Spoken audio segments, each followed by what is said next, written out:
الحمد للہ کفا وسلام علی عبادہ الذین اصطفى اما بعد فاعوذ باللہ من الشیطان الرجیم بسم اللہ الرحمن الرحیم لقد صدق اللہ رسولہ الرؤیا بالحق صدق اللہ العظیم وقال رسول اللہ صلی اللہ علیہ وسلم من احیا سنتی فقد احبنی ومن احبنی کان معی فی الجنہ او کما قال علیہ السلام۔ میرے بھائیو، محترم بزرگوں اور دوستو، حضور اکرم صلی اللہ علیہ وسلم کی سیرت طیبہ سے متعلق بات چل رہی ہے۔ حضور اکرم صلی اللہ علیہ وسلم کا خیبر سے واپس ہونا، اس بات کا تذکرہ چل رہا ہے۔ اللہ کے نبی علیہ السلام جب خیبر سے واپس ہو رہے تھے تو راستے کے اندر آپ نے ایک جگہ پر قیام کیا۔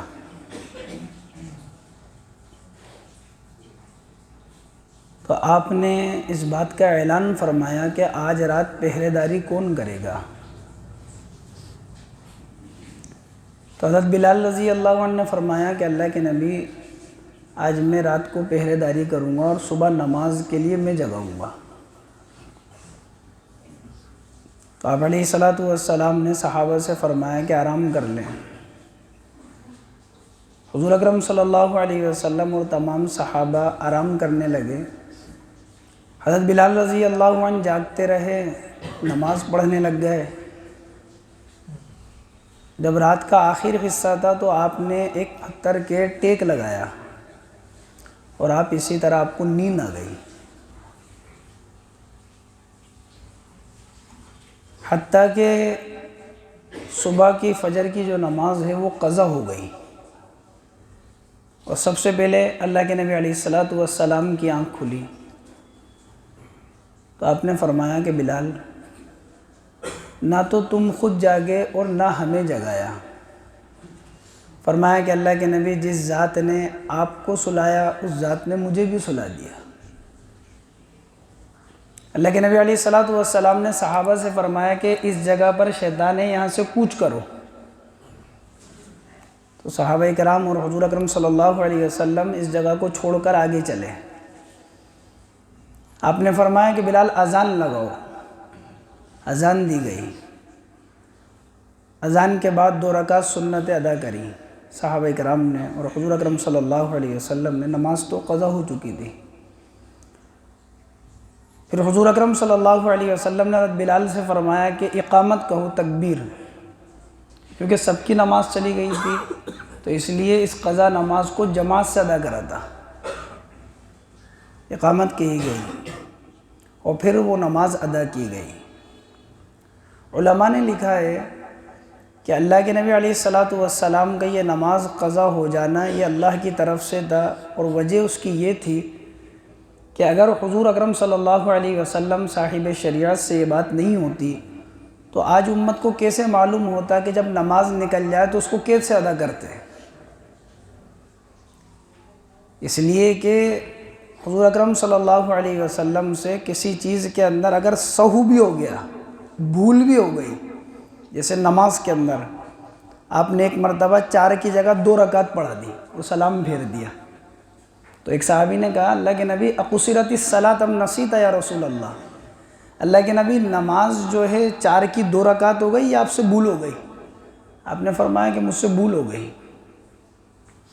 اور اس کے ذریعے سے امت کو یہ بات معلوم ہوئی کہ اگر 4 کی جگہ 2 پہ سلام پھیر دیں تو سجدہ سہو کیسے کریں گے؟ اگر یہ معاملہ نہیں ہوتا تو کیسے پتہ لگتا؟ تو اس موقع پر یہ معاملہ ہوا، اس سے یہ معلوم ہوا کہ اگر نماز نکل جائے اور وہ قضا ہو جائے تو اس کو کیسے ادا کرتے ہیں، یہ بات معلوم ہوئی۔ دوسری چیز یہ بات معلوم ہوئی اس واقعے سے کہ انسان کو وہ مقام اور وہ جگہ چھوڑ دینا چاہیے، وہ محفل چھوڑ دینا چاہیے جہاں انسان کو معصیت، گناہ کی دعوت دی جاتی ہے۔ انسان کو وہ مقام، وہ جگہ چھوڑ دینا چاہیے جہاں انسان کے لیے عبادت میں سستی پیدا ہوتی ہے، انسان کو وہ مقام اور وہ جگہ چھوڑ دینا چاہیے جہاں انسان سے اللہ کی نافرمانی ہوتی ہے۔ آپ علیہ السلام کو اللہ رب العزت نے سلا دیا اس جگہ پر، لیکن آپ اٹھے تو اٹھنے کے بعد آپ نے اس جگہ کو چھوڑ دیا۔ آپ نے فرمایا اس جگہ کو چھوڑو، آگے چلو، وہاں نماز ادا فرمائی۔ تو علماء نے اس کے تحت لکھا ہے کہ وہ مقام چھوڑ دینا چاہیے جہاں عبادت کے اندر سستی پیدا ہو۔ میں یہ کہتا ہوں کہ انسان کو وہ دوست بھی چھوڑ دینا چاہیے جن کی وجہ سے انسان معصیت اور گناہوں میں مبتلا ہوتا ہو۔ صرف وہ محفل ہی نہیں، وہ مقام ہی نہیں، اگر دوست اچھائی کی طرف لے کر جا رہا ہے تو اس کی دوستی کو قائم رکھنا چاہیے، اور اگر وہ برائی کی طرف لے کر جاتا ہے تو اس سے کنارہ کشی اختیار کر لینا چاہیے، کیونکہ یہ تعاون علی المعصیت، گناہ کے اوپر مدد کر رہا ہے، اس کی تعاون علی المعصیت۔ اس واقعے کو کہتے ہیں لیلۃ التعریس، اس واقعے کا نام ہے حدیث کے اندر۔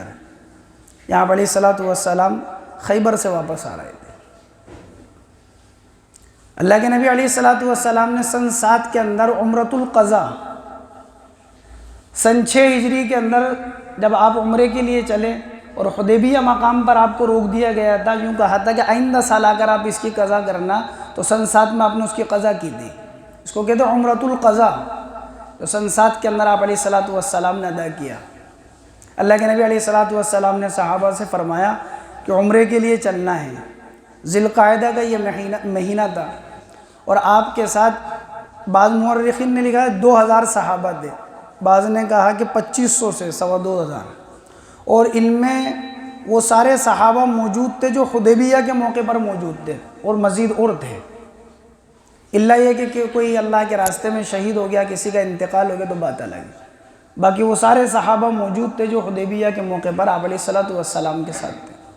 اللہ کے نبی علیہ السلام نے ان صحابوں کو لیا، اور مدینے سے جب مکہ کی طرف جاتے ہیں تو جو میقات پڑتی ہے اس میقات کا نام ہے ذوالحلیفہ، وہاں سے آپ علیہ السلام نے صحابہ کو لیا، اور وہاں پر آپ نے احرام مانا اور عمرے کا آپ نے ارادہ کیا، نیت کری۔ اللہ کے نبی علیہ السلام یہاں سے مکہ کے لیے چلے۔ آئندہ سال سن 6 کے اندر یہ بات طے ہوئی تھی کہ آپ جب آئیں گے سن 7 کے اندر، یہ جب بھی آپ عمرہ کرنے کے لیے آئیں گے تو 3 دن سے زیادہ نہیں قیام کریں گے، بس 3 دن قیام کریں گے، اس سے زیادہ قیام نہیں کریں گے۔ اللہ کے نبی علیہ السلام صحابہ کرام کے ساتھ مکہ پہنچے تو مکہ والوں کو اتنا حسد تھا اللہ کے نبی علیہ السلام سے اور صحابہ سے کہ انہوں نے مکہ خالی کر کر پہاڑیوں پر چل گئے تھے۔ آج بھی آپ دیکھیں گے اطراف کے اندر سب پہاڑیاں ہیں، اپنے گھروں کو خالی کر کے دیکھنا بھی نہیں چاہتے، پہاڑی کے اوپر چڑھ گئے تھے۔ اللہ کے نبی علیہ السلام کے ایک صحابی عبداللہ ابن رواحہ رضی اللہ عنہ جب حرم میں داخل ہوئے تو شعر پڑھ رہے تھے اور کہہ رہے تھے کہ مکہ والوں ہمارا راستہ چھوڑ دو، اللہ کے نبی آ رہے ہیں، اور اشعار کے اندر بہت سی باتیں کہہ رہے تھے۔ تو حضرت عمر رضی اللہ عنہ نے فرمایا کہ عبداللہ تم حرم کے اندر اور حضور کے سامنے اس طرح کے جنگ کے اشعار کہہ رہے تھے، تو کہا کہ اس طرح کے اشعار پڑھ رہے ہو؟ تو اللہ کے نبی علیہ السلام نے فرمایا کہ عمر ان کو چھوڑ دو، یعنی ان کو کہنے دو یہ اشعار، آپ نے فرمایا۔ اور بعض روایتوں میں آتا ہے آپ نے فرمایا کہ عبداللہ یہ کہو لا الہ الا اللہ وحدہ نصر عبدہ وہزم الاحزاب وحدہ، عبداللہ یہ کہو، بعض روایتوں میں آتا ہے۔ اللہ کے نبی علیہ السلام کے صحابہ جو عمر کے اعتبار سے زیادہ تھے، چند صحابہ ان کو دیکھا مکہ والوں نے پہاڑیوں سے تو وہ کمزور سے نظر آ رہے تھے، تو انہوں نے طعنہ دیا اور کہا کہ ان کو تو مدینے کے بخار نے پکڑ لیا۔ مدینے کا بخار بڑا مشہور تھا، اس لیے فرمایا کہ ان کو تو مدینے کے بخار نے پکڑ لیا، کمزور ہو گئے۔ تو اللہ کے نبی علیہ السلام نے اس موقع پر صحابہ سے فرمایا تھا کہ طواف میں شروع کے 3 چکروں میں پہلوانوں کی طرح چلو۔ اس لیے آپ کے علم میں یہ بات، جب آدمی عمرے کے لیے جاتا ہے، حج کے لیے جاتا ہے، تو شروع کے 3 چکر طواف میں کیسے کرتا ہے؟ جیسے پہلوان چلتا ہے اس طرح چلتا ہے، اور پھر بعد کے 4 چکر وہ اپنی رفتار کے اندر کرتا ہے۔ اس کے لیے حکم یہ ہے کہ اگر بھیڑ زیادہ ہو، ازدحام ہو، تو پھر اپنی رفتار میں چلنا چاہیے، لیکن اگر خلاصہ ہو تو شروع کے 3 چکروں کے اندر رمل کرنا چاہیے، رمل کہتے ہیں اس کو، پہلوانوں کی طرح چلنا، اکڑ کر چلنا۔ آپ نے فرمایا صحابہ سے کہ یہ کرو، کیونکہ وہ تانا دے رہے تھے، اور وہ حکم آج تک ہے طواف کے اندر، آج تک ہے وہ طواف میں، وہ قیامت تک رہے گا۔ آپ علیہ السلام نے رمل کا حکم فرمایا۔ ایک کام آپ علیہ السلام نے، جب آپ طواف سے، سعی سے، ان سے فارغ ہو گئے، تو آپ نے ایک کام یہ کیا، حضرت بلال رضی اللہ عنہ کو بلوایا، اور حضرت بلال رضی اللہ عنہ سے فرمایا کہ تم بیت اللہ کی چھت پر چڑھو، اور حضرت بلال رضی اللہ عنہ کو بیت اللہ کی چھت پر چڑھا کر آپ نے اذان دلوائی۔ سارے مکہ والوں کو یہ بات کا پیغام دینا تھا، اور ساری انسانیت کو ان کے ذریعے سے یہ پیغام دینا تھا کہ دیکھو اللہ رب العزت جس کو چاہتے ہیں اس کو عزت دیتے ہیں۔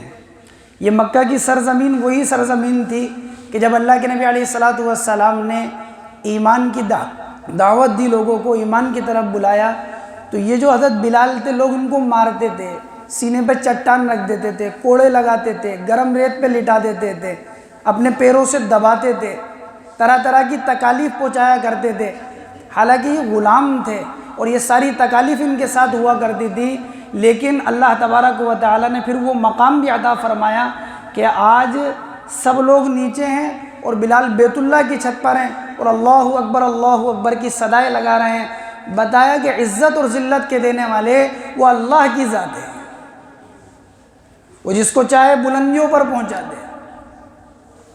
تو لوگ جن کو غلام سمجھتے تھے ان کو منتخب کیا، ابو بکر کو آواز نہیں لگائی ابو بکر کو بلاؤ بیت اللہ کی چھت پر اذان دیں، یا عمر کو بلاؤ کہ وہ بیت اللہ کی چھت پر اذان دیں، یا عثمان و علی کو بلاؤ، نہیں، بلال کو بلاؤ۔ سفر اور حضر، مقام پر اور سفر میں دونوں جگہ اللہ کے نبی علیہ السلام کے مؤذن۔ اور پھر آپ نے وہ بات بھی ارشاد فرمائی تھی، بلال تیرا وہ کون سا عمل ہے، رات میں نے خواب دیکھا کہ میں دیکھتا ہوں کہ جنت کے اندر تیرے پیروں کی آہٹ کی آواز میں اپنے آگے سنتا ہوں، تیرا کون سا عمل ہے؟ کہا کہ جب بھی وضو ٹوٹ جاتا ہے تو وضو کرتا ہوں، اور اللہ جتنی توفیق دیتے ہیں اتنی رکعتیں پڑھ لیتا ہے، یہ میرا عمل ہے۔ اسی موقع پر ایک معاملہ یہ بھی ہوا، جب مکہ میں آپ نے 3 دن قیام فرمایا، حضرت امیر حمزہ رضی اللہ عنہ جو حضور صلی اللہ علیہ وسلم کے چاچا تھے، جو احد کے اندر شہید ہو گئے تھے، تو ان کی بیٹی تھی، اس کا نام تھا امامہ بنت حمزہ،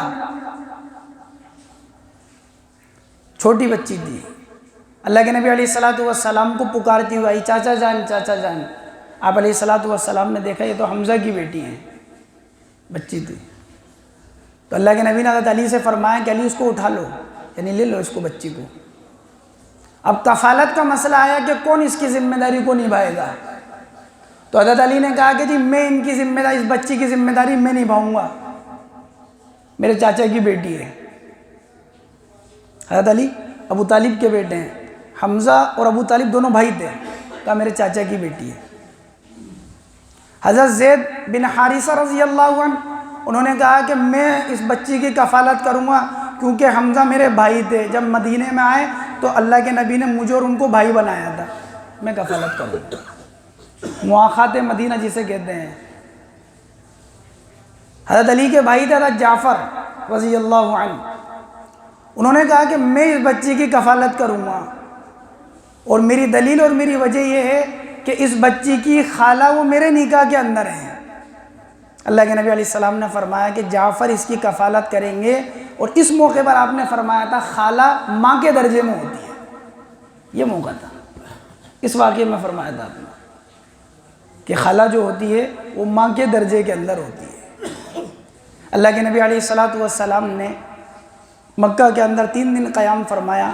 مختلف روایتیں ہیں، ایک روایت یہ ہے کہ آپ علیہ السلام نے یہاں مکہ کے اندر حضرت میمونہ بنت حارث رضی اللہ عنہ ان سے نکاح فرمایا۔ یہ حضرت عباس رضی اللہ عنہ کی سالی تھی۔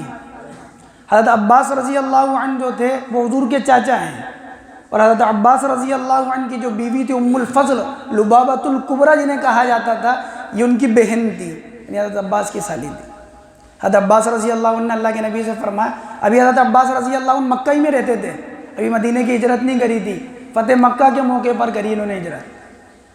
فرمانے لگے اللہ کے نبی یہ بڑی نیک ہیں، آپ ان سے نکاح کر لیں۔ تو اللہ کے نبی علیہ السلام نے اس بات کو قبول فرمایا، اور اس کی وجہ یہ تھی کہ یہ مکہ کے ایک معزز خاندان کی تھی۔ تو حضور یہ چاہتے تھے کہ ان کے ذریعے سے جو لوگوں میں دوریاں ہیں وہ دوریاں دور ہو جائیں۔ تو ان کا نام پہلے برہ تھا، تو اللہ کے نبی نے ان کا نام بدلا اور ان کا نام رکھا میمونہ، برکت والی، باعث برکت۔ اور اس برکت کا نتیجہ یہ ہوا کہ جب ان کا نکاح اللہ کے نبی صلی اللہ علیہ وسلم سے ہوا تو ان کے بھانجے خالد بن ولید اسی کے بعد ایمان لے کر آئے تھے۔ یہ ہے میمونہ برکت والی، خالد بن ولید رضی اللہ عنہ ان کے بھانجے تھے، 5 بہنیں تھیں خاص، باقی ماں شریک باپ شریک اور بہنیں تھیں، خاص بہنیں 5 تھیں۔ اور ان کے ذریعے سے ان کی ایک بہن اہل نجد کے اندر گئی تھی، وہاں ان کا نکاح ہوا تھا۔ اہل نجد وہ لوگ ہیں جنہوں نے 70 صحابہ جو قاری تھے ان کو شہید کر دیا تھا۔ جب حضور کا ان سے نکاح ہوا تو ان کے ذریعے سے پھر وہاں بھی ایمان کی دعوت پہنچی، وہاں کے لوگ بھی ایمان کے اندر داخل ہوئے تھے۔ 3 دن آپ نے قیام فرمایا، اور آپ علیہ السلام یہاں سے 3 دن کے بعد مکہ والوں نے کہا آپ خالی کر دے، چلے جائیں۔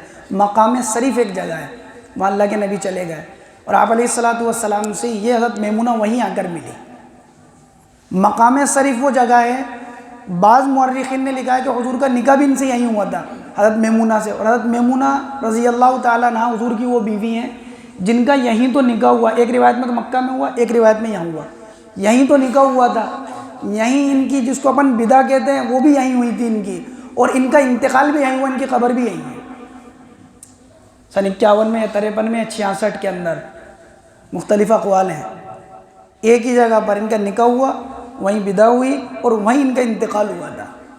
اور یہ حضور کی وہ بیوی ہیں اہلیہ ہیں حضور کی، کہ 2 اہلیہ حضور کی، حضرت خدیجہ اور حضرت میمونہ، جن کی قبر مدینے کے علاوہ ہے، ان کی مقام شریف میں ہے، اور ان کی جنت المعلی میں مکہ کے اندر ہے، باقی سب کی جنت البقیع کے اندر ہے، سب کی قبر ہے۔ یہ 2 بیوی ہیں، ان میں سے ایک ہی ہے، اور یہ سب سے آخری نکاح حضور کا، اس کے بعد کوئی نکاح نہیں ہوا۔ ان کی نماز جنازہ حضرت عبداللہ ابن عباس رضی اللہ عنہ نے پڑھائی۔ حضور اکرم صلی اللہ علیہ وسلم کے نکاح میں آنے والی حضرت میمونہ جن کی برکت سے حضرت خالد بن ولید رضی اللہ عنہ ایمان میں داخل ہو، اسی سے متعلق انشاءاللہ